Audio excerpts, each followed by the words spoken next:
Welcome to the Absolute Podcast. Yeah, man. Thank you for having me. I've never heard about you until a couple weeks ago. Yeah. And I was like, 180. And then, Pastor Troy as well at Calvary Church. So he was telling me about you. And I just wanted to hear your story straight from you, just to let the audience know, like, who you are and a little bit about 180. And what's your real name? Teah. Teah? Yeah.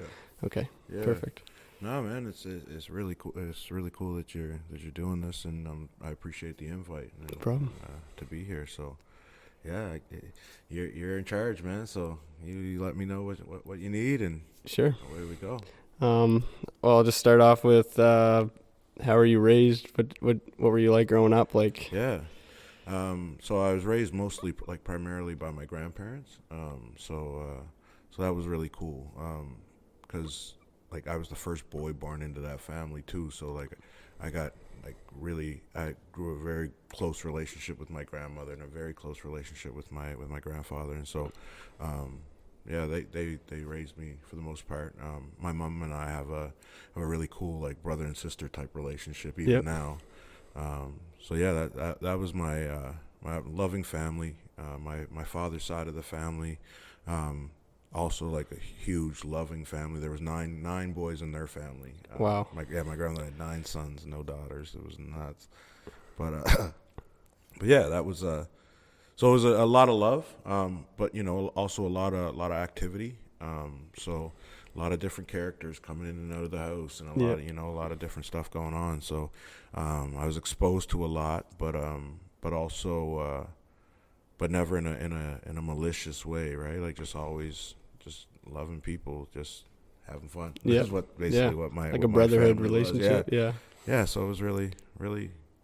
I don't have any because people ask when you do interviews and stuff. They'll ask do you regret anything? And I don't have regrets, only because I believe that everything that happened or that I've experienced was necessary for me to be in the spot I'm in right now. Yeah, right. I totally agree. So yeah, there's things I wish I did differently or didn't do, Yep. but I don't regret any of it. It's just playing a role. Right. You're here now, and everything that's happened is what put you in this position right now. Right. And this podcast is happening for a reason. This concert that you're putting up tonight's going to happen for a reason. Well, man, I tell people I know that God loves us and deals with us individually, right? He's got individual relationships with all of us, and he knows how I am about time, and I don't believe my God would waste my time, so I don't go anywhere without worrying about with thinking about is God going to get glory, or is something going to happen? And what's that verse? It's like Psalms, there, right? I think the verse Psalms 46:10, be still and know that I'm God. Yeah,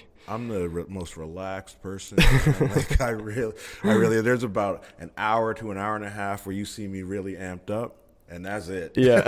Yeah. Because I really do. I chill out in my faith, man.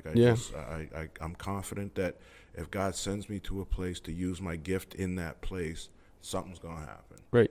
I may never hear of it, but something's going to happen. Right. And I'm totally cool with that. And so I just kind of ride with that. And so my upbringing, kind of getting back to your question, my upbringing really influenced that, because I can take the good and the bad of life really smooth, because I And were you the youngest? No. So for my mother, I'm the oldest kid altogether. So okay. And on my mother's side, I'm the first grandkid that they had too, right? So first of a lot of things. Right? Yeah. I'm just wondering how that linked to just you being so relaxed with your time and so relaxed with the concept of just letting God move you, instead of just trying to fight, and this mentality of you got to hustle hard and work as hard as you can towards these things. But your mentality sounds like it's more of a stay active. Stay active, but I'm not gonna burn myself out over this. I don't think that I'm called to that. You know what I mean? I totally agree. God makes a way for your calling if that's what you're called to, and so I do believe that there should be some pressure, know, and there should be some some drive. I guess that's why you do generate income from things. You still got to go to work, right? Yeah, right. Regardless, I still have to come out here and work. But with that said, I'm not worried about him providing for me, and I'm not worried about, because those things he's already proven enough times to the point now where if I'm asking him to prove it again, it's disrespectful. Right. Because he showed me so many times. It's almost saying that you don't believe in him. Really? So like, prove it to me that I should believe in you. What else do I have to do to show you? Right. Right? It's just that concept is crazy to me. So like, just being relaxed with my time is, it's the only thing that I actually own in this world, on this planet. It's the only thing you actually own is your time. You can choose what you do with your time. Right. I try to not use it up stressing, man. I just why? Right. No, it's stress is a sickness too. Man, like you don't realize it, but it actually is a sickness. You know, I have enough to worry about. You know, today's got its own worries, man. Right. Right. You know, I'm a grandfather. I got kids in other cities. We're a big family, and I'm the head of it. Yeah. I'm busy enough to not be worried about today. Yeah, literally. To deal with tomorrow, you know. So yeah, that's kind of like the start, like the upbringing and all that. It's cool. I like that. I will say, I'm pretty close with my grandparents, like both sides. Like always made an effort to be close to them. I don't see that happen a lot now. Like I don't see a lot of people make time for their grandparents, but I feel like they have so much knowledge that like not even just knowledge. Like we were joking. We were at my wife's grandmother's house a while back, and we were sitting there. We were getting ready for bed, and we were talking, just like, man, like even the food tastes different here. Like it's the same stuff. Yeah, no, right. But even the food is different here. Like there's something, I don't know, you know, and I don't have scripture to back it up, but there's something special that happens. The grandmother's cooking, you know, like in that, once you hit that grandparent stage, because even like my granddaughter will be 2 in February, and like even that relationship, like it's different for me. Like it's a different kind of intensity. You know what I mean? Like no, it's not. I totally do. It's not the same. And I know parents joke about this, and I'm gonna say it and make it sound funny because I don't want my kids feeling to be hurt. But it's not like it was with my kids. No, like no, way crazier, way bigger. You know, and I'm just learning that now as I'm kind of navigating through my granddaughter's life, right? And just kind of watching her discover things and but know that, you know, I was involved in her mother's upbringing so what she's getting, I know I was even in on that. Right? Yeah. So like, it's different, man. And grandparents, like my grandmother, she's the only remaining grandparent I have. And, like, yeah, man, I talk to her every day. Like, she lives in Halifax. I talk to her every day, and I try to make sure that I'm connected with her because, she does the same for me. If I need something, she's there. If I, you know, if I'm, you know, if I just need to hear, sometimes I'll be going through a day, man, and I'm not so chill with my time, and I'll just call her and let her talk for a minute. Hey, Nan, how's your day going? And I'll just listen to her voice for 5 minutes and whatever the problem. Man, I swear, grandmothers have like this warm love about them. Like it's just like it's love, but there's just a warmer feel to it. It's a comfort thing. It's and like I actually apologized to my daughter because I'm like, you know, I remember when we had our kids and my mom, I felt like was like she was different with the kids than she was with me. I was like, you were a little way louder than me, right? And I told my daughter, you know what, I get it now because I know she's getting away with stuff you couldn't do. I know it. I can't figure out why or how, but I know it's happening. Well, I think as a dad and a daughter, you kind of let your daughter slide with things because it's like you're just this little precious angel that I want to take care of. Man. Yeah, it's pretty interesting. Yeah. How old's your daughter? My daughter's 22. My granddaughter is 2. Will be 2 in February. Wow. Yeah. That's awesome. Yeah. It's cool stuff. So you're raised with your grandparents, big family, 9 boys, you said? On my father's side. On my mother's side, there was, which is the grandparents that raised me. I was on my mother's side. There was 4 girls. Wow, right on. Yeah, so I was the first boy into that. Cool. So. And then jumping into like adulthood a little bit and stuff. Like, what was your like? When did you find God? When did you realize there's a path for you? Kind of that situation, I guess. Yeah. So for me, you know, in my community that I grew up in, you know, there's a lot of gang activity. I mean, we didn't call it that, but I guess by definition, that's what it was. Yeah.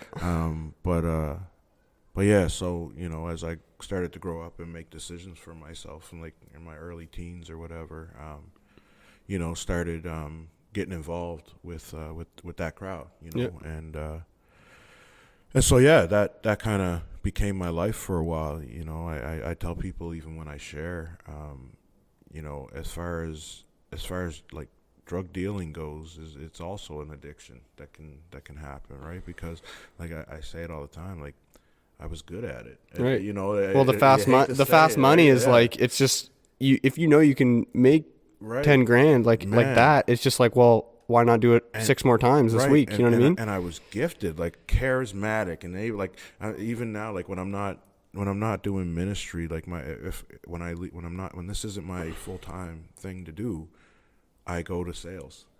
Yep. That's what I do. Yeah. Like, That's funny. I'm naturally, you know, so that was that became a very important part of my life for a lot of years.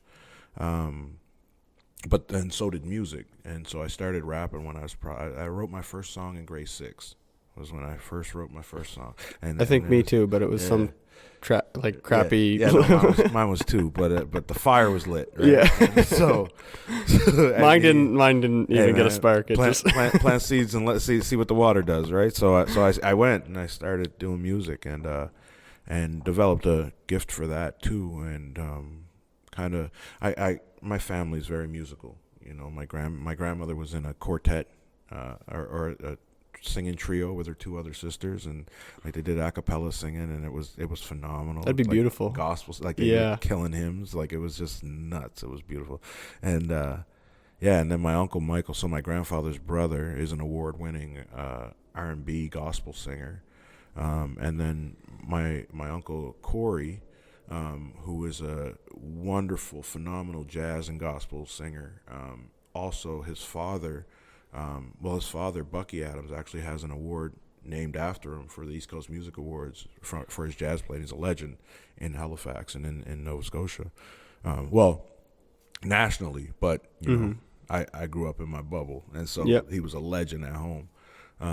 But these are the people I was kind of always around, you know. So like, it was nothing for a jam session to break out in any house we were in. That's beautiful. But when those jam sessions broke out, you have people who did this for a living, right? Who were playing for fun. Like, you know, like there's, like, I tell this to people all the time. Like, you look at professional athletes and you know, what I call us professional artists. If you know, you look at professional athletes and professional artists, and you realize that, you know, this when we get outside of, you know, doing it to provide, and then get into doing it just because we love it and enjoy it, it's way different. Yeah. You know, and so I'm sitting around that, like these guys who are already being talked about all over Canada and all over the world are in my living room playing their instruments and rocking out in front of me, and I'm 5 years old, right? Like, you know what I mean? Yeah.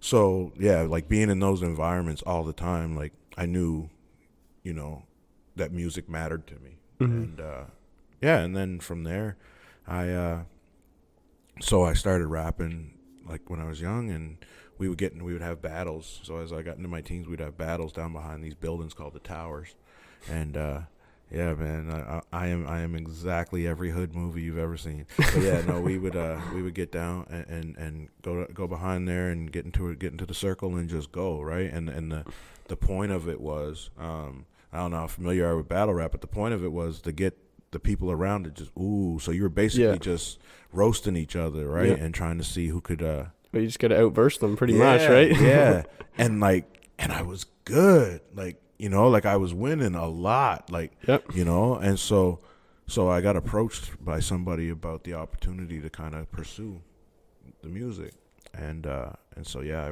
went for it. So had a little bit of a secular career with the music too. So and with that, like just following that, I'm kind of squeezing everything together, but just coming from that, ended up with my own drug addiction. Ended up using cocaine and really getting in trouble with that, like having it consume my life and take over. And yeah, so I ended up having a suicide attempt and going into the Teen Challenge program, I knew who God was and understood how it worked, but wasn't quite ready to. When were you first introduced to God? Before As a baby. Oh, man. okay. Like my grandparents on my mother's side, it's church Sunday morning, no matter what. Like, okay. Yeah. even Christmas? No, we're going to church first. Church, like everything, like, you know what I mean, and yeah. So, and I'd had an experience at the church that really messed with me. Just I'd seen two ladies talking to each other, and there was a younger lady and an older lady, and this isn't the start of a bad joke, but so this older lady and this younger lady are walking. Yeah. So they're standing in the foyer or whatever, and I'm about 7 years old at this time, and I hear the older lady say to the younger lady, and it was really like malicious and like really aggressive the way she said it. And she said, she goes, "You shouldn't have been in that club last night." And even at 7 years old, I just immediately thought, well, how would she know she was in the club last night? Mm-hmm. Unless she was in the club last night. Right. Right. Right. Like, so what are y'all doing? Like, what? This is I didn't feel like, I guess I could sense that she wasn't approaching her out of love in that moment. You know what I mean? And I'm okay with discipline, correction, and all of that. But it's got to come from the place of love first, or it's useless, right? Or it's useless, and it's an attack. And people say, "Oh, I wasn't attacked." No, if you didn't come at me with love, there's only one opposite. Right. Right. No, I totally agree. So you can't. It's an attack. I have a similar story. I was raised up in a church my whole life and believed in Jesus and like getting saved and finding God and stuff. So that was pushed on me since I was little. I was like, went to church twice a week, no question about it. Like we were spanked. If we were like, if I was throwing up, Mom was like, "No, you got to come to church. Yeah. There's no question. Yeah. Like you're gonna safest place for you to be. Go to church." Right. Yeah, you're gonna sleep on the floor, but you're here. Yeah. Anyway, so one time I was walking out of a service, and this guy says, "You don't know Jesus." Shakes my hand, and he was another fellow Christian, and he said, "You don't know Jesus," and I go, "How do you know?" I felt I professed to be saved. I was like, I love God. Like, this is who I am. And he said, "You're not in love with God, and you don't know God, and you're not truly saved." And it kind of held me back a little bit. And I said, "Why would another Christian treat me like that?" It didn't make sense to me. I was like, if anything, like my attitude would have been like, "Hey, you're a Christian. You got to live like that," and then teach me through it, like guide me through and kind of explain. That's what love does, right? Right. That's what love does. Right. So I share this a lot. So love, if I tell you I love you and I see something wrong and don't address it, then I lied to you. Mm-hmm. So you still have to have the conversation, but it has to start with love. So that approach coming towards you like that, that's you can instantly tell that's not a love discussion because you don't have a solution for me. Right. We got to have a next step, man. Yeah. And I tell that to everybody I talk to, like when they're talking about, well, I'm going through this with this person, blah, blah. I mean, you got to have a next step. Right. Like, and even on my team, like my band will be here tonight. Like we have a rule, man, in the locker room, the green room, whatever you call it. Yeah. Problems are only allowed to be mentioned twice. Mm-hmm. And then we need to be on solution mode. So, okay, this wire's not working. All right. Oh, the wire's not working. Well, what then? Yeah. Let's figure it out. We got to figure this out. Yeah. Right? And so, but that's kind of how we all kind of interact with each other. And what it's done is it's forced us to be honest with each other, but we know that we love each other, right? Yeah. So that part got handled first, right? So those guys have permission to check me on stuff because I know they love me. They did that first. Right. If something goes wrong up there and we get back there and I have to address it with those guys, it's never an issue. Mm-hmm. I say that saying, and I know that they're going to be listening and watching this at some point. Yeah. Nothing ever goes wrong up there with my band. They're phenomenal and nothing's ever bad with them. Yeah. Thanks, guys. Hopefully you don't jinx yourself tonight. We covered that. No, they're not going to sit up here and think that I talk bad about them. So we took care of that. But yeah, like those, like approaching somebody like that immediately takes me to, okay, bro, what's wrong with you? Like, what's going on, man? Right. Because obviously your spirit is in trouble right now. Mm-hmm. Like, something's going on. How can I help? Mm-hmm. Like, what can we do? You know, because that is that. I always, again, it goes back to my chill time type thing, you know, but I kind of always look at that like, so first of all, I believe fully and I don't battle with flesh and blood. Mm-hmm. Not going to do it. I just don't. And I will take whatever beef we have and consider it enemies doing something. Mm-hmm. Yeah, right. We're going to address it or we're not. Yeah. I'm also very okay with loving you from over here. Mm-hmm. You know what I mean? Yeah. And sometimes we're not taught that. We're taught that you have to always embrace everything and all. It's not true, right? Because, you know, my spirit, I have to answer for that. Mm-hmm. You know, I have to answer for how I care. And if I know that, you know, if I know that your spirit is shaken right now or something's going on, and you won't let me chat with you or be here for you, then I have to respect that. Yeah. And move back, because I also trust that God's still going to figure out what he needs to figure out. Mm-hmm. It's just, you're not my mission this time. Right. Yeah. It's cool. Right. I know he's going to show up with who's supposed to be. Right. So we'll be all right. I agree. So that's kind of my approach to those things. Like, and because of that was something that shaped me right out of the gate, was that interaction and watching that interaction, because I just thought, like, because at the same time, like, on my father's side of the family, like, there's 9 boys in that family. And so, of course, there's going to be some bad things that happen every once in a while, right? But those guys had each other's back no matter what. Right. Like, it wasn't a question. Out here, you're right. When we get home, we'll deal with it. Yeah. But out here, you're right. Yep. You know? And so seeing those two things, man, it was real hard to stay on the Jesus side. Right. It's impossible. It's impossible to always stay on the Jesus side. It was real hard when I'm looking at these guys who, no matter what I do, are just going to be okay with me. Yeah. Right? So, it was the love part for them, right? Yeah. I go to these group sessions and we just discuss the Bible and stuff. And we were talking about just something so simple. It's love your neighbor as you love yourself. Or love your neighbor. Yeah. It's the 2 commandments I run with. Right. Yeah, literally. And we can't even do that right. But we're at the, this was yesterday. So if anybody's listening, it was kind of funny. Yeah. So we finish up and we talked about loving your neighbor, how simple it is. So easy. Just to be a helping hand. It's no problem. And then one of the kids starts playing electric guitar, super loud. Like the speakers were just buzzing, like hurting my ears almost. But they had some some of the people that were there had brought their kids with them to like study the Bible, but they had to bring their kids. That's all they could do. Super loud on the kids' ears. They start getting pretty heated up. And right when they started getting heated up at the guy playing the guitar, I was like, hey, love your neighbor no matter what. Yeah. And I mean, just because you're a Christian doesn't mean you're perfect either, right? Like, I feel like they get that stigma of we're like higher up. Like that's the problem is I don't see Christianity or believing in God or whatever your faith. Like, I don't see that as a separation thing. Right. Like, I know they say, what's it say? Like, make sure they know that you are a lover of God. Yeah, is that what it is? But here's the thing. That's easy. I don't have to treat you differently than me to get that one across, because here's what I know. I actually made a post about this on my socials yesterday. I was sitting at the Superstore in Moncton, and my daughter was in doing her grocery shopping, and so I'm sitting in they put a Starbucks in there, which I think is the greatest thing in the world. I feel like my cries have been heard. But so I'm sitting there and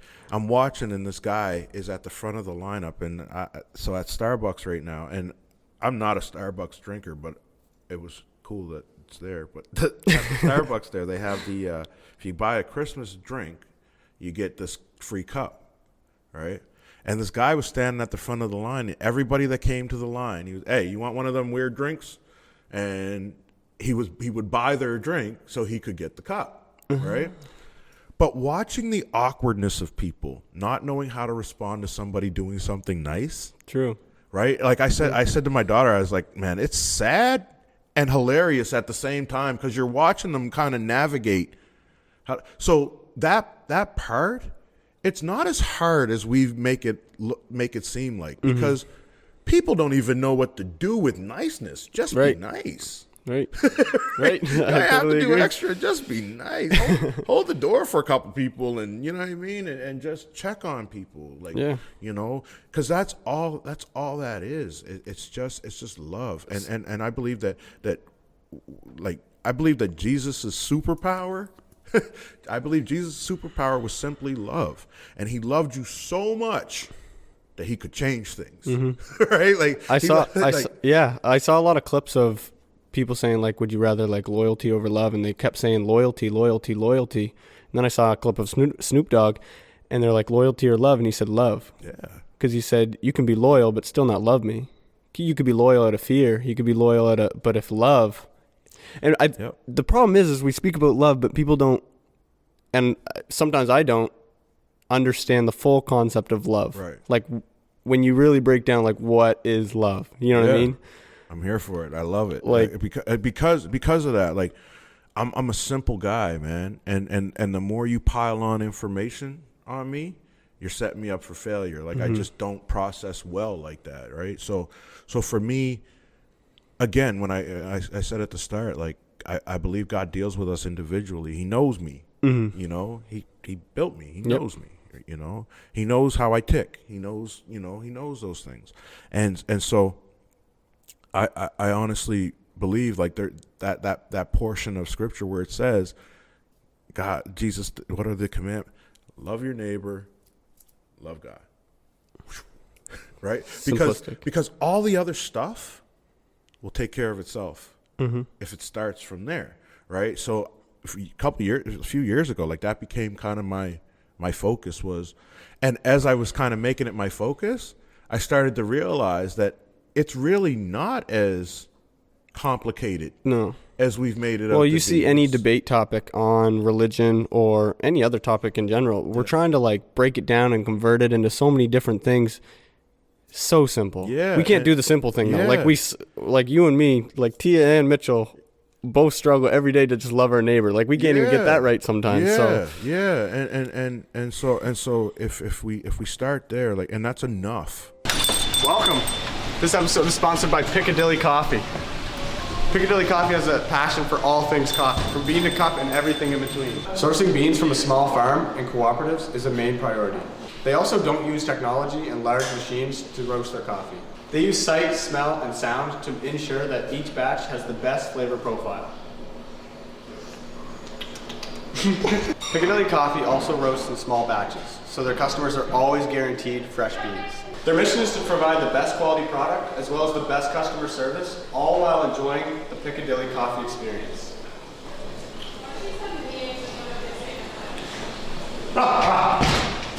Guys, I'm pretty sure like coffee is one of the most purchased items in the world. So if you're a human and you buy coffee, just shop at Piccadilly Coffee. Support them. They're amazing.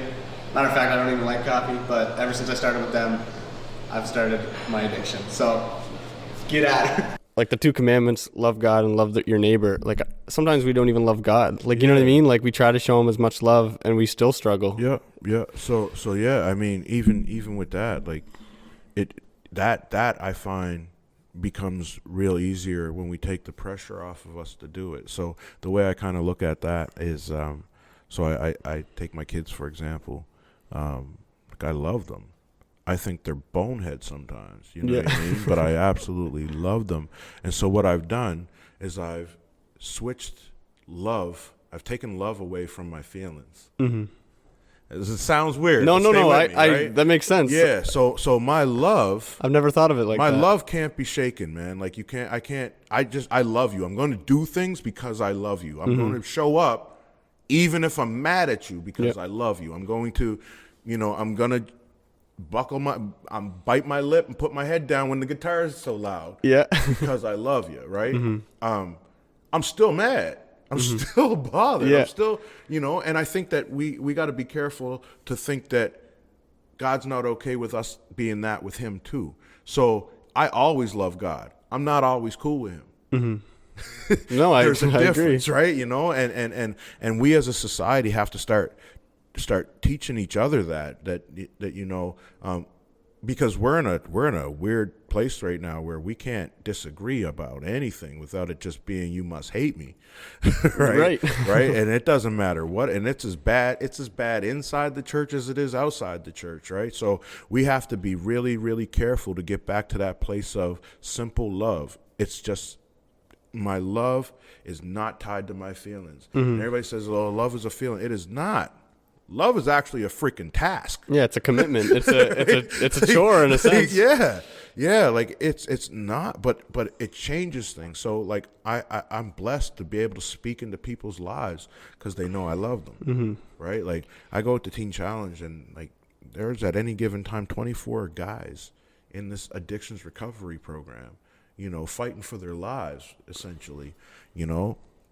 And going through this spiritual warfare that's definitely going to come when the enemy starts to feel like he's about to lose one. Yep. Right? So they're going through all of that. They don't need me to tell them how bad they're doing.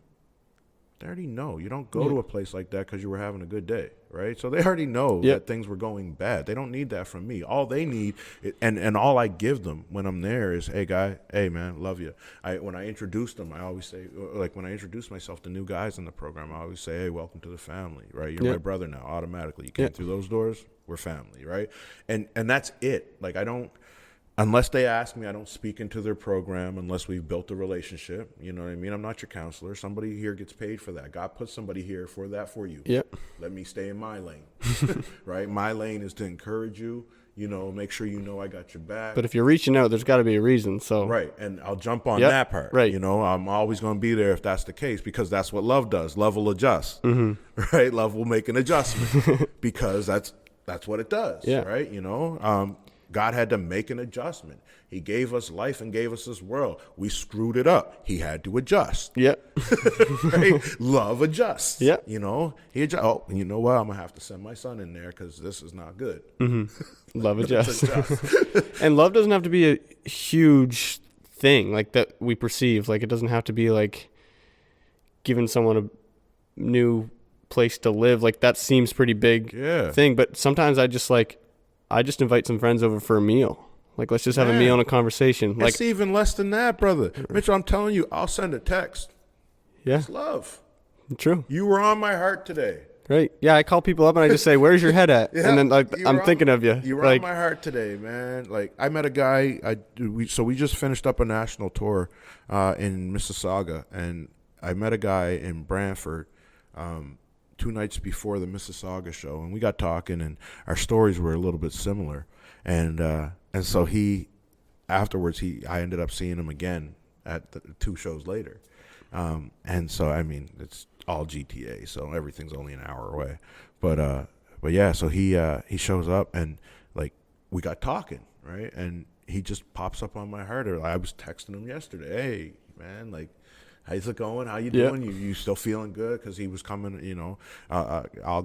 I know God will make ways for him to tell his own story, so I'll leave that to him. But I know that he was struggling when we met. Yep. You know, and so all I've become, all I'm doing is shooting it because I know that I matter in his life now. Right. I know that he intentionally paid money to come see me do something. I matter to you somewhat. Yep. It'll mean something to you if you know I'm thinking of you. Right. Right. And I don't treat this platform as something that's for me to just have and all of that, man. I've got a suicide attempt under my belt. Like I was trying to help the enemy take me out. I'm only here for whatever mission God has for me now. Right. Yep. And so I don't take on more than that. But that having that relationship with him, it takes me 3 seconds to just say, hey man, thinking about you today, how you doing? 3 seconds, man. I don't know how fast you can type, but I'm gonna say 3 seconds. It's probably more like 10 for me. But how still, was your day? No, you know what I mean? I got the predictive text too, so I just hit the button. Yeah. So wow, I just sounded old. But yeah, so but it doesn't take me anything to send that text. No. Right? And for him, I've gotten responses from him already. Like, man, needed that today. Like, wow, like, you know, that's love, bro. Yeah. And it's easy. It's not super complicated. easy. Sometimes I just say, "Hey, where's your head at?" They say, "Good, good." That's it. Sometimes they say, I don't even this need is to where be I'm in at. a good place to do it. Yeah. I could be having a bad day because we're not even face to face. I'm just shooting you a message. Yep. Right? Yeah. You know, so yeah, man, love is it's a hot button for me because I do think that we have, and love's not the only word, but we have some words that we have put way too much on. That weren't meant for those things, and love is the big one for me because once I was able to simplify how I love, doing things for people or doing it didn't become a burden because, like you said, like I don't have to move you into an apartment, you know, like that might listen. Sometimes your burden is created by you. You have to deal with that. Yeah. You know, but I'm going to still love you. You see what I'm saying? So, and I don't use the words tough love and all of that. Love is over here by itself. Yeah. Everything else goes where it goes, but love is over here by itself. And then I lead with that, and we work everything else out there. And even if, like, most people that listen aren't Christian, but Christians, the reason why love is so important, and anybody can love anybody, but if you want to know the true pinnacle of love, just read about who Jesus is, because Jesus was the definition of true love. That's why people gravitate towards Jesus and understand, he was pure love, like out of the perfect human form, pure love. So that's why it's like, all right, if you want to know what love is and how to do it, read about Jesus and then try to implement that into your life. And then that's when people go, I found Jesus. Like And here's the thing though, we always get hung up on Jesus's miracles. We forget about the little conversations he had with people. Right? The little walk-bys, man. The little touches. The things you can't see. Right? You know, like those things, like I focus way more on those things because what I've learned even in my own life, right? Like what goes on the stage is only to get you to that back table so we can talk. Right? Like I mean, I'm a Christian rapper in Atlantic Canada. I can't be in this for the money. Like it's just not how we do things. Like, we can't. No, I totally agree. So what I do there, and you know, the lights and all of that, that's solely to get you moving, get you thinking about stuff, get you reflecting on some stuff. But I've led more people to the Lord back at the merch table than I did at the front of the stage, you know, because that's my ministry. You know, my ministry is a connection ministry. It's a love ministry. I end every show with "I love y'all" and I mean it. You know, like every show ends that way, right? Because again, I want the last thing. If somebody's in at that venue that night and this is the last time I'm going to see them, then I want the last thing that they got from me was love. Because I can handle everything else, right? Like even if I get it wrong, even if I mess up, if you know I loved you first, you'll still have some grace. You know what I mean? Like it's crazy how we live in these silos, man, and we don't realize that just a simple act of making sure someone knows you love them, and it doesn't have to be physical, doesn't have to be financial, doesn't have to be. It has to be, again. Jesus adjusted. Oh, he needs that now? Okay, cool. Let's go do it. It wasn't like when you talk about someone that's chill with their time, this was one of the busiest. He got a lot done in 33 years, man, but it doesn't look like Jesus was ever in a hurry, was ever in a rush. He was never in a panic. He always walked. He never ran, never skipped. Be what it is, right? I'm going to take care of it. I believe, and I love you. Do you know I love you? Cool. Then chill out. And man, the ability to have somebody even take your advice when they know you love you is different. When they know you love them is different, right? So like, I can approach somebody, and if I haven't built up any kind of and I can say, okay, brother, this is do this, and you'll be all right. And you navigate with it for a little bit, and well, you know, what's he gonna get out of it or whatever. But if we've already gotten to a place where you're like, I know that whatever he's about to say to me, he loves me. It changes the whole way you receive it, right? You know? So like for me, I take I want to say criticism, because I'm a big chew up the meat, spit out the bones type of person. So I'll take that from anybody. But like, there's in my life stuff that only a certain people get to kind of speak into, because I know you love me. I know that there's no gain for you. In fact, this might suck a little bit, and you're okay with me being mad at you if I have to be, right? Because that love will do that too. Right. Right. Love's not gonna, mess with your feelings just to keep you happy, and keep you, happy with me. Like, I'm okay if I love you, man. I'm okay with you being upset with me a little bit, as long as what I did, why I did it, and we'll be cool, right? I mean, of course, don't intentionally do stupid stuff and hurt people, but like, again, going back to raising kids, man, like, shoot, there's no way there's not going to be some bumps and falls and bruises, I thought, telling the kid something sometimes would work, and then that would be enough, and I had a kid fall off the back of a coach, and I told him, hey, you get up on there, you're going to fall. He didn't listen, he fell. I probably, in hindsight, should have got up and went over and pulled him down. but he knows I love him. We got over it. That's funny. I could have saved that, but yeah. So we're not always going to get it right. But if it's led with love, and again, simple love, man, like, not overcomplicated. Not Jesus just did things because he loved us. Mm-hmm. That was it. It was just love. So it looks like a lot of stuff, and it was just because that's what was needed at that time. But if all that was needed at this time is for me to come sit at your table and have a meal, done, I'll be there. Mm-hmm. If all that's needed this time is that I wake up for a second just to tell you guys to relax so we can all go back to sleep, cool, I'll do that. Yeah. Right? Yeah. That's it. It's simple. You can't tell me he wasn't annoyed, because just the way he even spoke to them when he got up in the boat, when they woke him up, like, even the way he spoke, even the way you read it, you could tell he was very aggravated in that moment, right? Because I gave you all the information you needed to just trust me and chill out. Yeah. You can do what I'm about to go do. Right? So he was annoyed. But nah, he just got up and did it. Mm-hmm. He loved on them. Explained to them why they could have just done it themselves. Yep.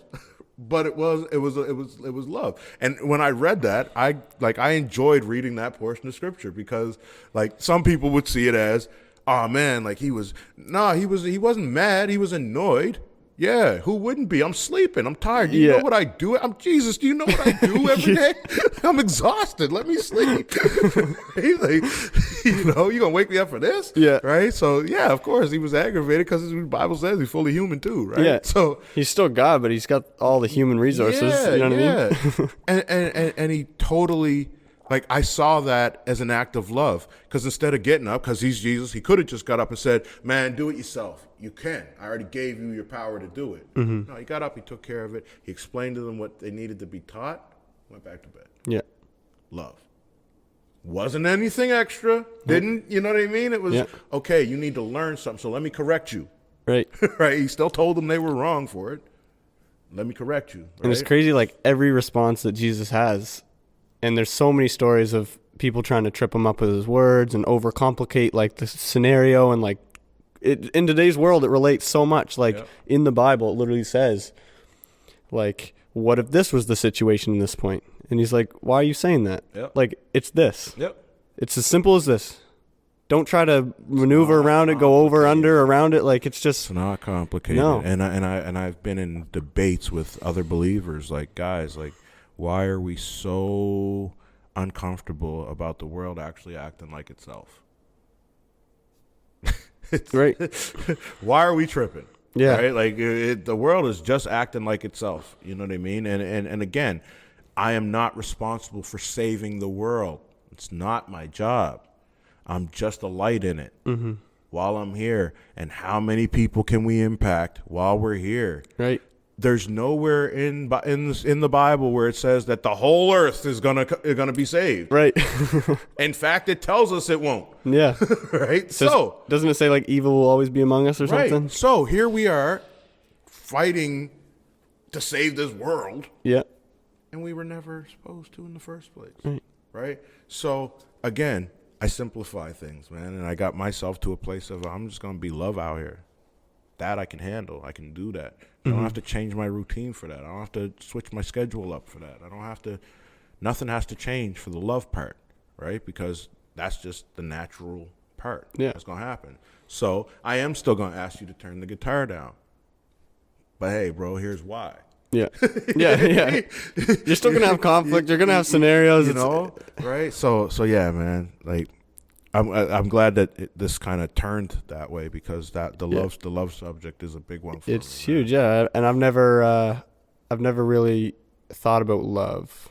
Like, I've never really dove in. Like, this is the most I've had a conversation, and I know for the rest of today, I'm just gonna have different thoughts and about what love is, and break the word down, like love, like, and but it's not complicated. Like, I know I'm gonna break it down and try to figure things out, but it's simple. But I don't know. That's the human brain. Yeah, but you, because at the same time, I didn't just come to that. Like, I didn't just snap my fingers and end up there. I had to kind of figure out the process, you know, and how I can get to how do I, and I still don't have the answer. I just know that that's the end game for me. Is I got to start with love, and then we'll figure the rest out. So all my interactions are based off of me trying to create a positive moment for somebody. So every time somebody meets me, they'll say, you know, hey man, how you doing? I'll say absolutely terrific. It's just it's a repetitive answer, but I know that it impacts a person's day every time. Yeah, good or bad, I get a reaction out of that every single time. Because I guess if you hear like I'm doing absolutely terrific, well, you could say absolutely terrific and be like, "Whoa, what's wrong with you?" Right. But I smile. Hey, man, how you doing? Hey, I'm absolutely terrific. Thanks for asking. That's what I say. And then some people almost look at that and they're like, "How are you having such a good day right now?" Right? Or I haven't heard that in a while. You know, or I'm not that. You can't be that. I mean, what else? What do I have to be upset about? Yeah. Right? I mean, there's stuff going on. Yes, I'm not that guy, right? There's stuff going on, and I also am not. I'll never say to somebody else has it worse. Whatever. You're whatever you're dealing with is large for you in that moment. It's large for you in that moment. Yeah.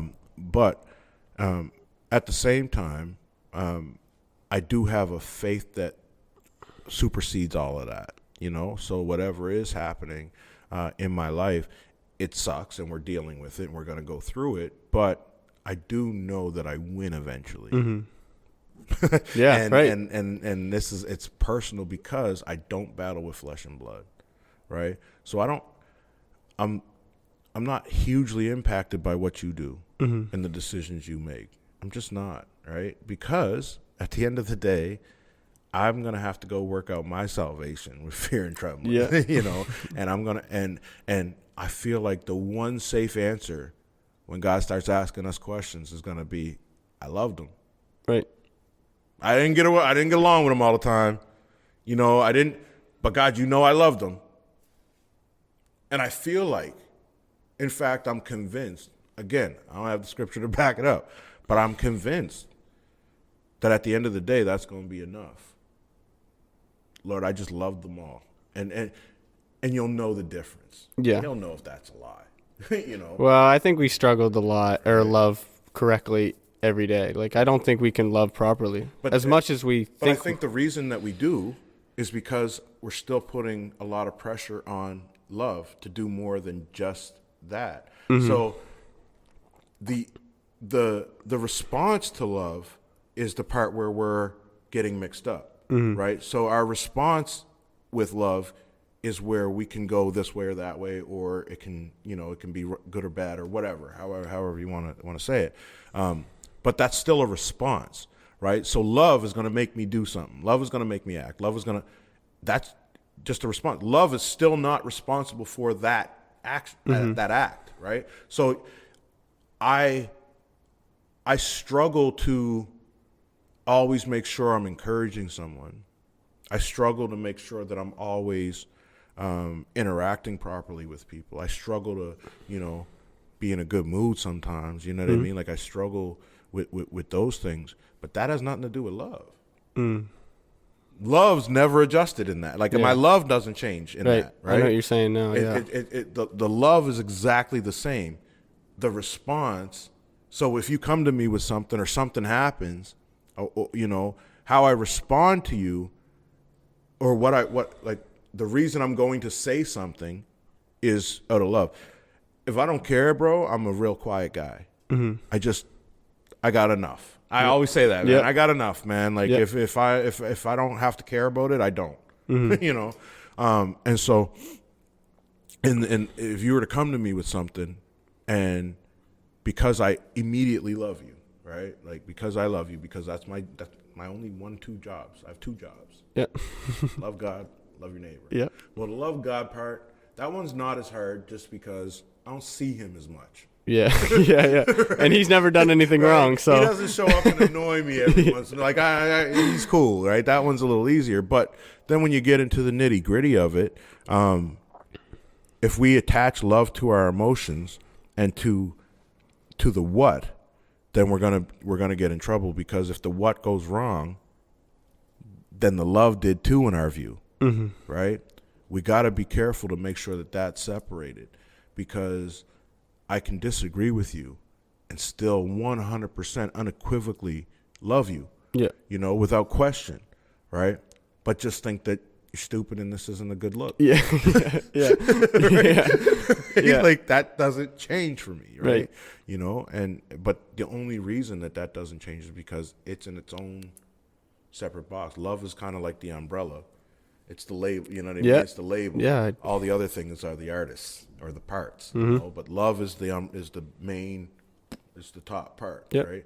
And so the stuff that happens down here doesn't come back here, right? It just started out of here. Yeah. And it's the only source. Right. You know, and you know, because we read that God is love, and I'm like, man, this got to be way more important than I'm making it, but it's got to be way more simple because I can't figure out where I'm running into trouble. And then that was it for me, is that, so I'm attaching love to the action or the feeling or the whatever, right? No, I'm going to move because I love you. I'm going to do because that's what I know how to do. You see what I'm saying? Yeah, I agree. So I'll do something just because I love you. But what that something is going to have to be based off the knowledge I have and the ability to figure out what to do in that situation. That we're going to get wrong every once in a while. But it's not attached to my love. I'm only trying to figure it out because I loved you, right? That's kind of what I'm getting at, is splitting up, making sure that word stays where it is as the lead, as the launch point. Because you launch things off of a lot of different launch points, man. But like when a plane leaves that aircraft carrier, it may or may not come home, right? Anything can happen. We can't blame the aircraft carrier for that. No. Right? It got it to where it needed to be, and it's still sitting here waiting for it to come back. Yeah. What happens when it's up there has nothing to do with it. But the mission was launched off the right place, and that place is still here for it to come back to. That's kind of how I look at love. Okay. Right? I can't. It's where I'm launching from. Yeah. And once we get out here in the air, it might go wrong because I don't have all the knowledge. Right. Right. So you can send out love and you never get anything back, and it's not a transaction thing. It's just I know what you mean. I know what you're saying. Cool. Yeah. When you say flesh and blood, some people don't understand what that means. Yeah. So I don't beef with people. I don't, you know, I think that, and I know that sounds like really crazy, but I mean, bro, ask around, man. I actually don't. I don't beef with people. We either move or we don't. You know, we click or we don't. You know, and I don't. You know, so by I don't battle with flesh and blood. Scripturally, it just means that, you know, our battles are with spiritual stuff. You know, but. You know, for me, never people. People are hurting, man. We're all up against it. We all are, man. There's a battle for all of our souls, even if you're not a believer. You know, there's a battle for your soul, bro, like it or not. I said it. It is what it is. But why do you think we're in our heads way more now? Like, do you think it's because we don't have to worry about so many external things now for ourselves that we just spend more time in our brain? No, I think it's a lot. I think it's a lot more because of we have so much information without the ability to process it, and that's dangerous. That's dangerous. There's a reason why a kid isn't supposed to drive a car for a certain period of time. There's a reason why you don't just, have a baby be born and then let it cook a meal, right? There's reasons for those things because you're not equipped for certain things, right? There's a reason why there's teachers. There's a reason why there's a process to become a teacher. There's a reason why there's a process to become a leader, and there's a reason why a lot of them are failing now, right? And I think it's just is that we have we've gotten so caught up in our feelings because we've gotten so much of the information without the ability to process it. If you play football, if you're a kicker, nobody's going to ask you to be quarterback, Right. right? But now you can look up how to be quarterback and think you can go be a quarterback, right? And that's dangerous. Yeah, you can get your spine broken doing that. Right. You get one sack and you're done. Right. If you're 5 years old and just decide to jump in behind the wheel and drive the car, you could die. This is a little bit of a heavy topic, so if anybody doesn't want to hear it, you can just stop listening or stop watching. But I just kind of want to know, how come people get in the headspace of just not seeing a future in their life? So suicide, for an example. And if you don't want to talk about it, we don't have to. No, that's fine. So, I personally just don't understand how someone could bring themselves, or situation. There's so many different factors to get to that point, but I think it ties a lot to hope and hopelessness, or a feeling of giving up and quitting. That happens too. And then there's the factors of feeling like people don't care and would be better off if I wasn't around. For me, it was in a headspace of I do a lot more damage than good. The people around me are always hurting, and I'm always behind it. So that became a viable option for me, but that also came out of a depression too, because I was coming off of a drug addiction, and trying to do it in my own strength. I hadn't tapped into the Jesus factor yet. So I was going through that too. But yeah, and again, because something like that is so unpredictable, man, and so you just don't know sometimes, right? So I can only speak from my own experience or for myself, but it was a lot of that, a lot of just, again, the people I cared about. And I even went through the thought process of, even if I do this, they're going to hurt for a little while, but it won't be ongoing like it is if I'm around. You know what I mean? Right.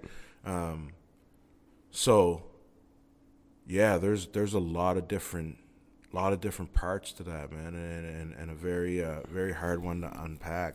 But what I will say, and what I do say, is because that's not something that can be predicted in terms of, because people can really make it look like that's not a thought. Yeah. Right. Honestly, reach out, man, and even on my website, you can just anonymously send a message.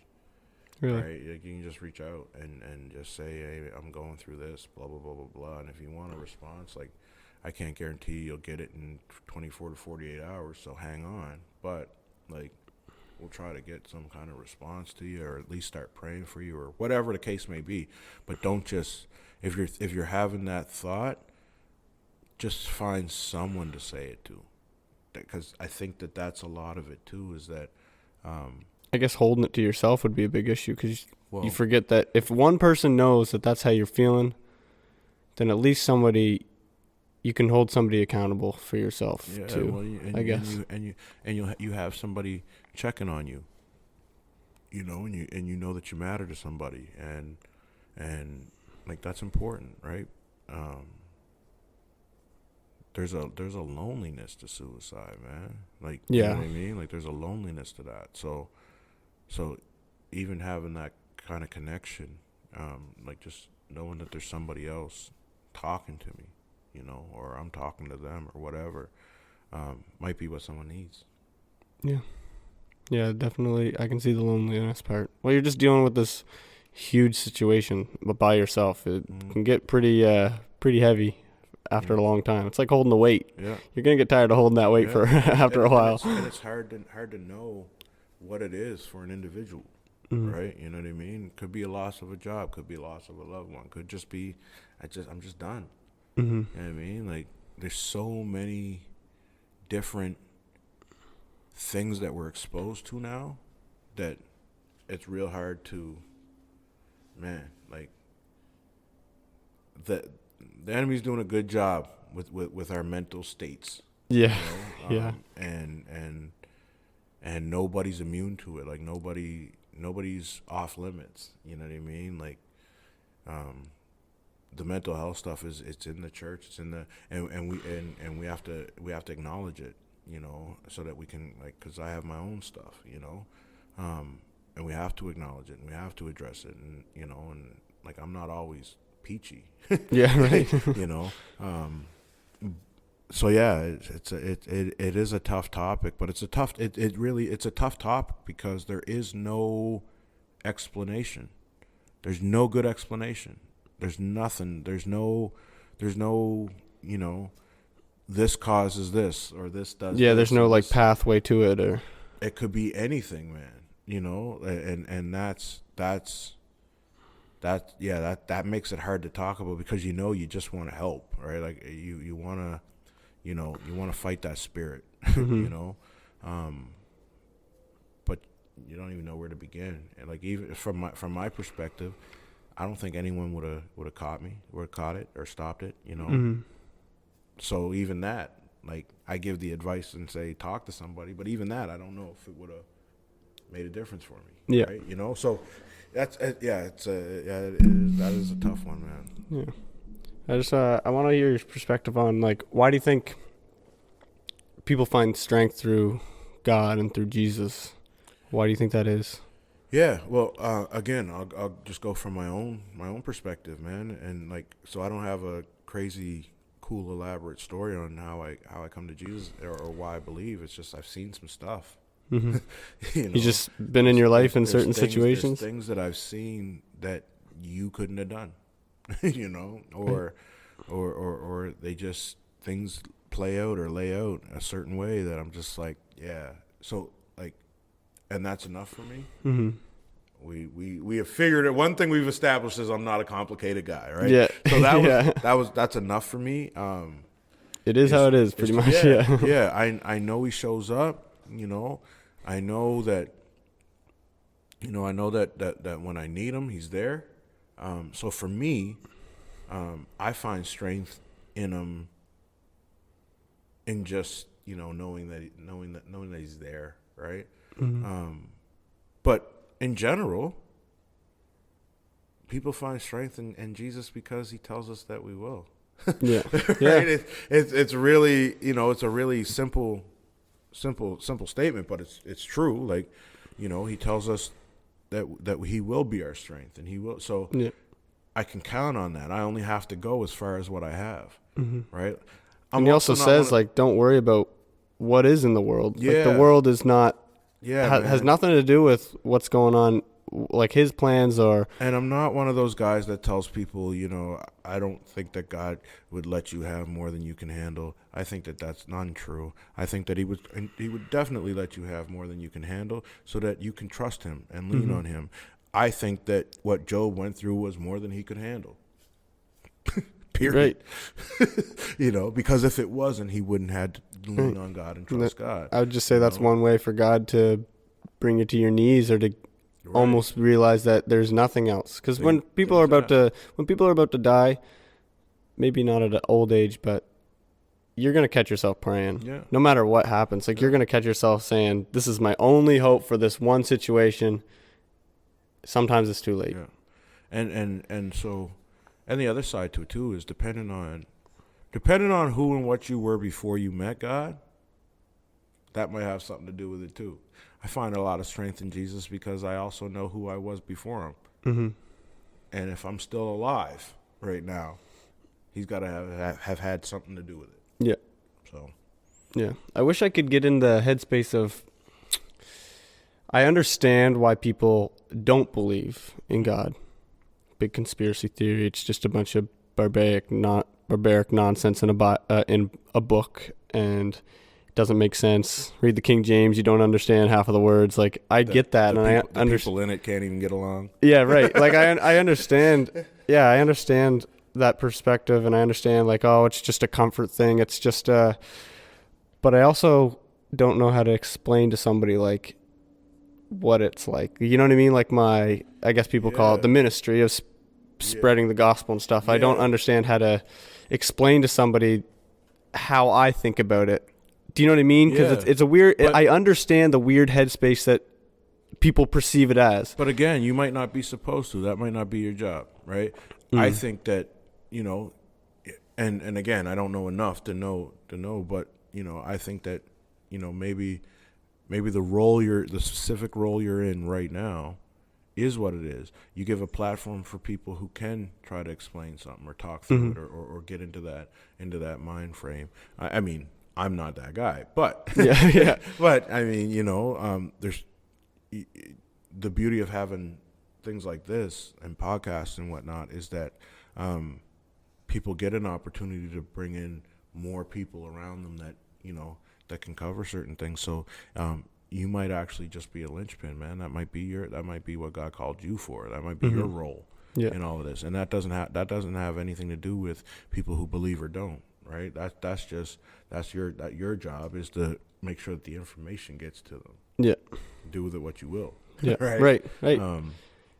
But yeah, that because like honestly, I have a hard time sometimes just articulating my own thoughts. That's why I write music. Yeah. Right. Because I can sit with it and jumble it up a little bit and figure it out. Yeah.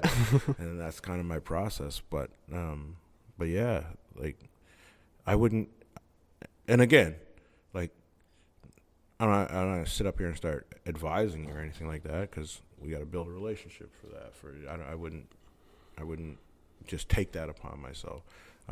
But I would encourage you to kind of rock in that, man. That you know you have a very important role yourself, just as it is. Just to ask the questions or say, "Hey, man, I'm trying to figure out how to explain this." Yeah. And the person sitting across from you, who's not me, might be able to say, "Hey, here's how I would explain it," or "Here's how I would," you know, because I don't, like I said, I don't have a cool come to Jesus story.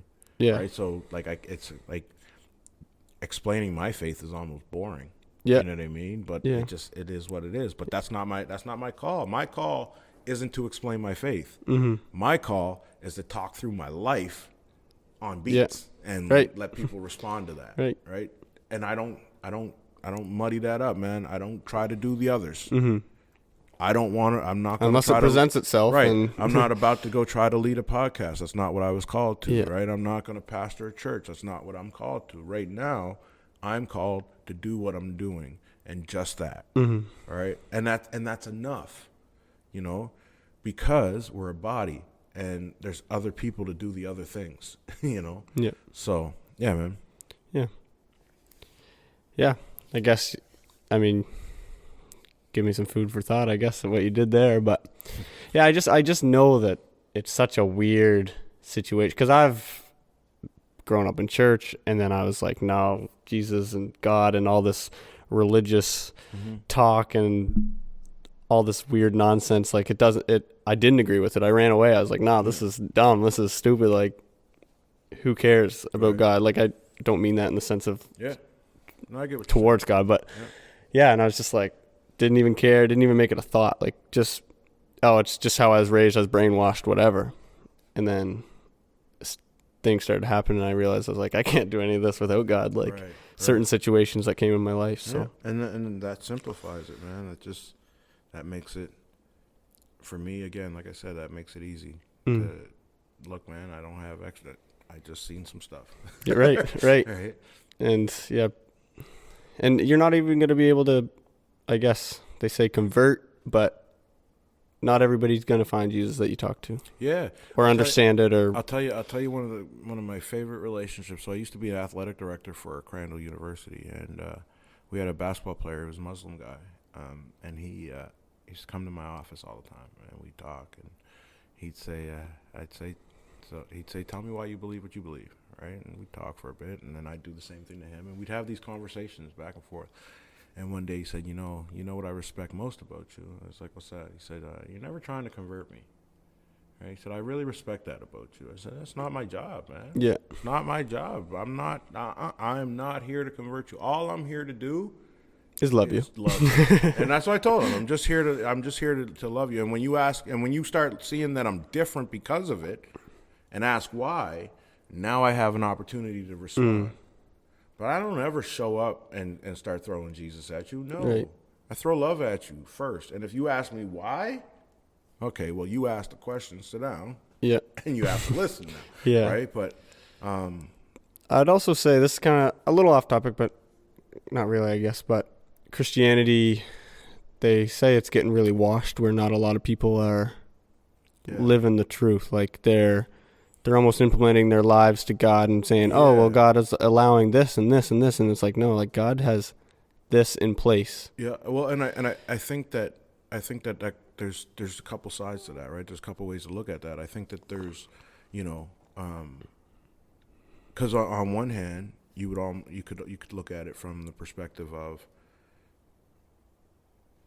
we've boxed our faith into such a tight spot, right, that there is no room for anything, and that and so there's no space for the Holy Spirit to move. There's no we're closing him in tighter and tighter and tighter so that he fits to this model that we have, right, and the traditions and all of that, right, and all of those things are important and they're valuable, but I had a pastor who used to say, we need to use every available means to reach every available person at every available time with the gospel of Jesus Christ, right? And so, like, he's one of the reasons I'm a rapper, right? Because there's people out there that aren't going to come through these doors and aren't going to sit in the pews and aren't going to, listen to the message and aren't going to, who gets it to them, right? We got to send someone out, Right. And so that's kind of become my thing, but like, I'm not a converter. I'm not a, I don't do those things. In fact, because that's for Jesus, right? If I just stick to my, we're going back there. If I just stick to my L word, man, if I just stay on that, then like I can kind of navigate the other stuff. And so rather than box God up, I'm open to how can you use me to go reach more, right? So here's a thought, and that's all it is.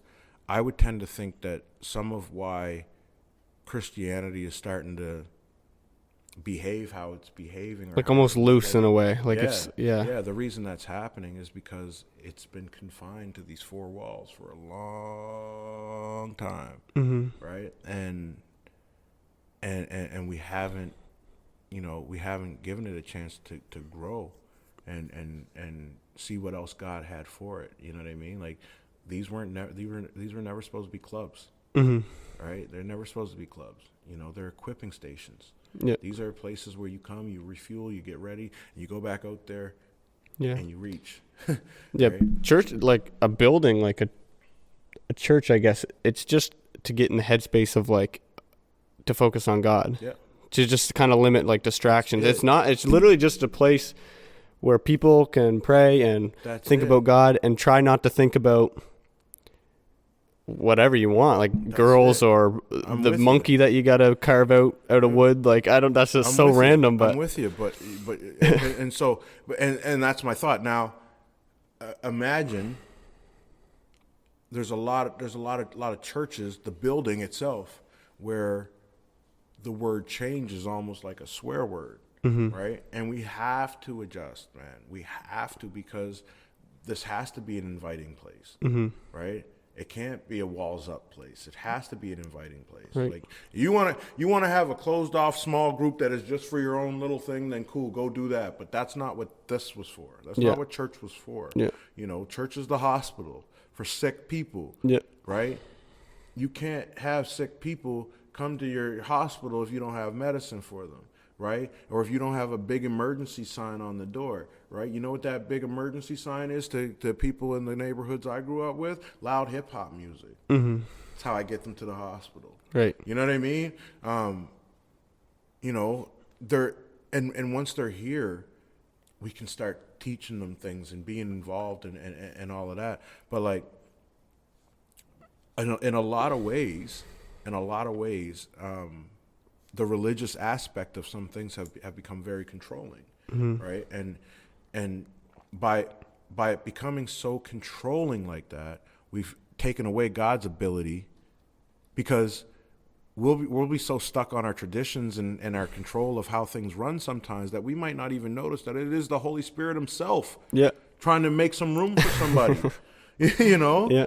We might miss that because we're so stuck on, this is the policy, man. This is how we do this. This is what we've been doing for 10 years. It's got to be the same way. Is, it's right? like, you know? Right. Not necessarily.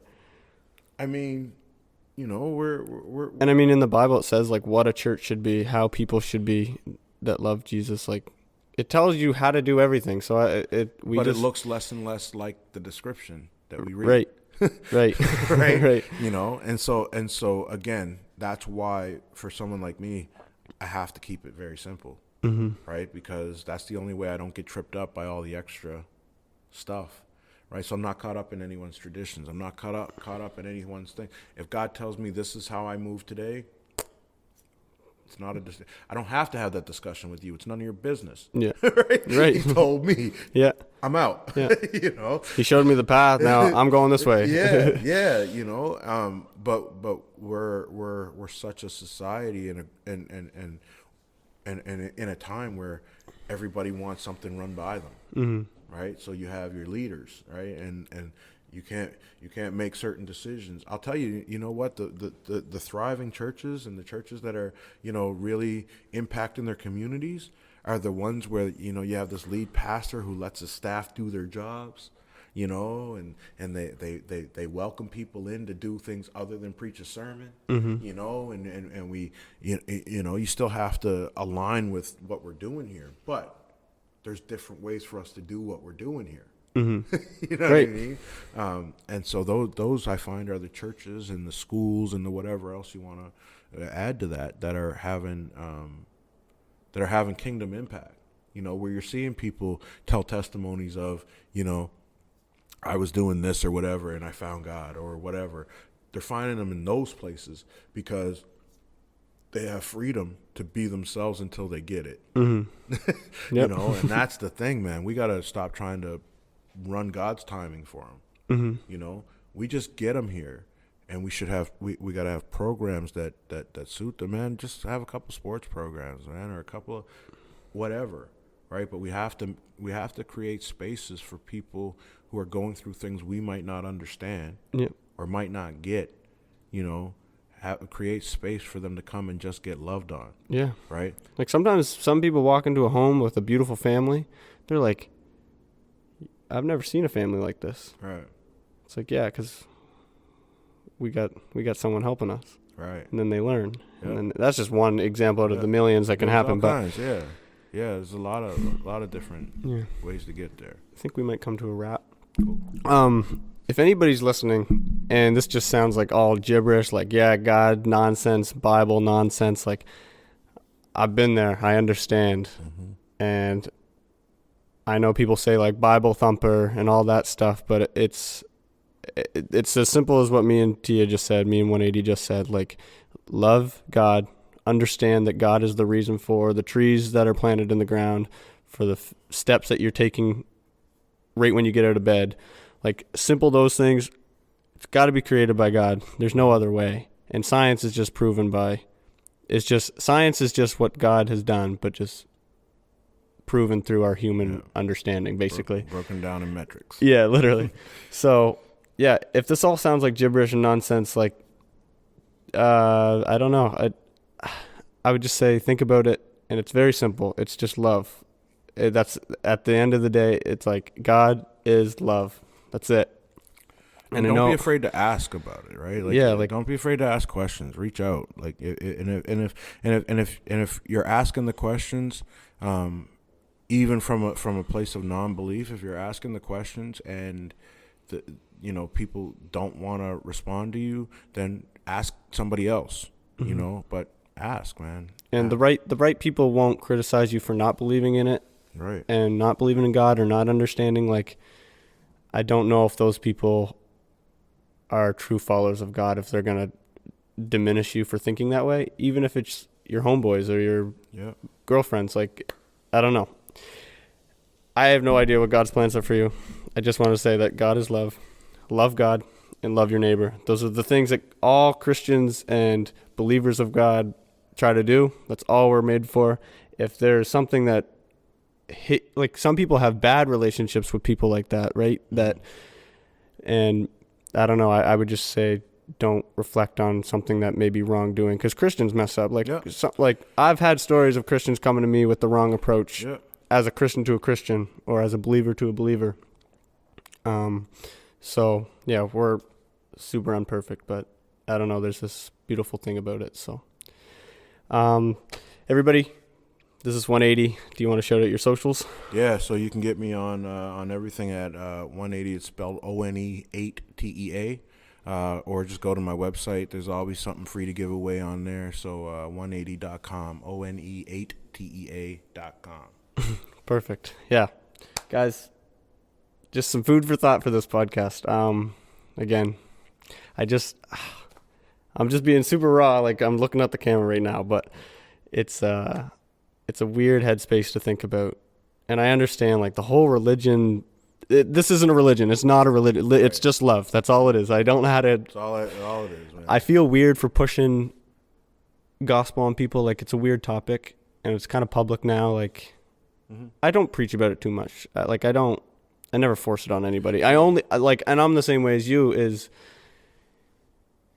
I let God have the opportunity to come. I never push it. I never bring it into conversation. Let him do his That's job. not my job. So some Christians are like, where's your faith? How are you? Like, do you know God? Like, that's not my job. My job, like, I will, for an example, like, there's a friend of mine.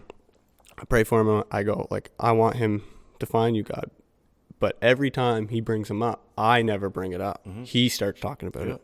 And then I'm like, all right, thank you, God. Like, this is an opportunity. Quick 5-minute conversation, quick hour conversation, doesn't matter. It's just. That's it. That part isn't up to you, right? Right. Like once you tell God, this guy needs you, and I think we can get him. I think he'll open up to you. Yeah, we'll get him. We'll snatch him up. Yeah, No, I'm just kidding. I think he'll open up to you. Like, then God says, okay, cool. Let me formulate a plan. Yeah, right, right. And we get, well, I just said, amen, God. Like, I want it done now. Like, let's get to it. And he's like, well, you don't know how many. He's like, no, it's people. In your time, it's a 10-year process. Yeah. He's like, your time, not my time. Like, I had one guy say to me once, man, like, you don't know how many other people are going to be impacted by this one thing you prayed for. So wait. Right. Let's see who he's got to run this through first. Right. Let's see what comes of it. But I always encourage people with that. Like, if you're a non-believer, man, and it does sound a lot of jumble to you, man, then ask about it. I'm a really approachable guy in that way. I try to get to as many messages as I can. But yeah, just ask. And like Mitch said, if they have a problem with you asking and asking from a place of non-believer, you asked the wrong person. It's okay. Grab another one. That wasn't the one. He's got his own. They've got their own stuff to work through right now on themselves. Leave them to it. We'll get through it. Yeah. It's all love. It's just love. I don't know how to make it any different. And yeah, I guarantee, like, anybody that was to hang out with Teah or myself would realize that there's no difference in our lifestyle, really, other than we know God. Like, you know what I mean? Like, and it says what we shouldn't do and we should do. I don't know how to explain that. Like, people think it's a rule book, and people think that you're running away from all the fun, I guess. But that's just like worldly stuff in a way. It's all, there's so many questions I can't even answer. It doesn't even make sense in my head half of the time. So I'm in the same boat as half the viewers that don't understand God as well. Like, I don't know how, like. So am I. Yeah. I don't understand them either. Yeah. 180, everybody. We're just going to end with that, with a bunch of jumble at the end. I appreciate you guys. Love you guys. Love you, 180. I'll be praying for you. And yeah, thank you. Tune in for the next episode.